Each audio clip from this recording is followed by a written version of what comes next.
What's going on, guys? It's Coach Mac back here once again, not only helping you with basketball, but helping you with life.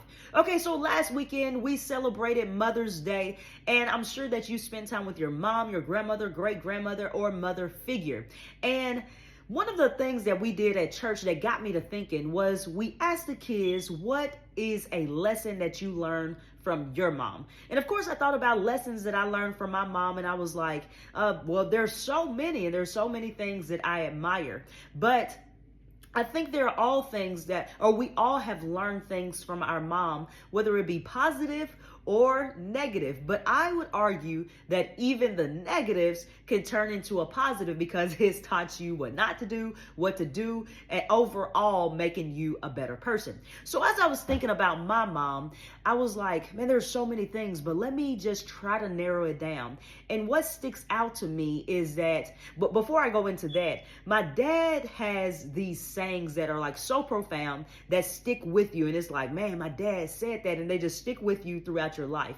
And while my mom is a talker and she's a communicator, and that's actually one of her gifts, it's more so for her that she is a doer. She not only talks the talk, but she walks the walk. And I'm reminded of James chapter 1, verses 22 through 25 that says, but be doers of the word and not hearers only, deceiving yourselves. For if anyone is a hearer of the word and not a doer, he is like a man observing his natural face in the mirror. For he observes himself, goes away, and immediately forgets what kind of man he was. But he who looks into the perfect law of liberty and continues in it, and is not a forgetful hearer, but a doer of the work, this one will be blessed in what he does. And then you jump over to James 2, and it says, someone will say, I have faith and you have works. Show me your faith without works, and I'll show you my faith by my works. And for my mom, she's always been one who has had faith, but it's not only the talking or the hearing, but she has what I call an active faith, which is a lived out faith. And it can be something that's small, or it can be something that's big. So my mom is in business and she does hospice.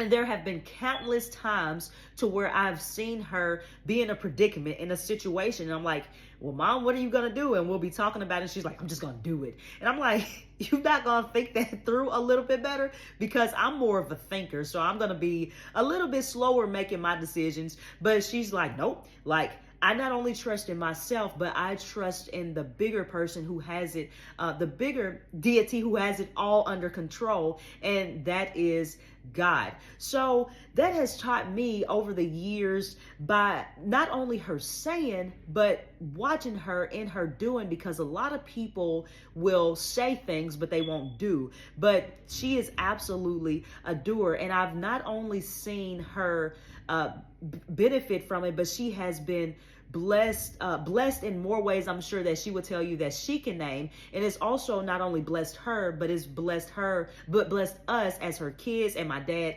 as her husband.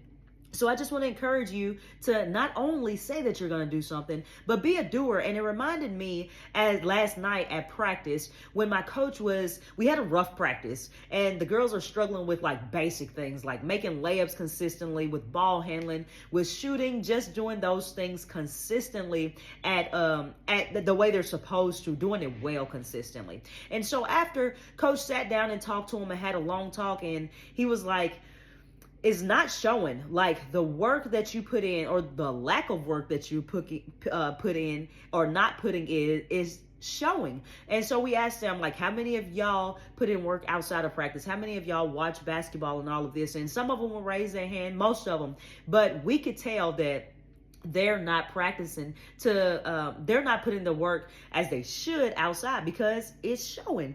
And so one of the things he encouraged them to do was, he said, I need you to go home tonight, and every night I need you to shoot 100 shots. Now, this was not saying that go outside and shoot 100 shots. He was just saying, lay on the bed, and I need you to shoot the ball in the air. Make sure that your form is correct. Make sure you do these things. And every night I need you to do 100 of them. And we'll be able to improve we'll be able to see your improvement by next week if you do those things. And after this long drawn out talk, he said, now, either you're going to do it or you're not going to do it.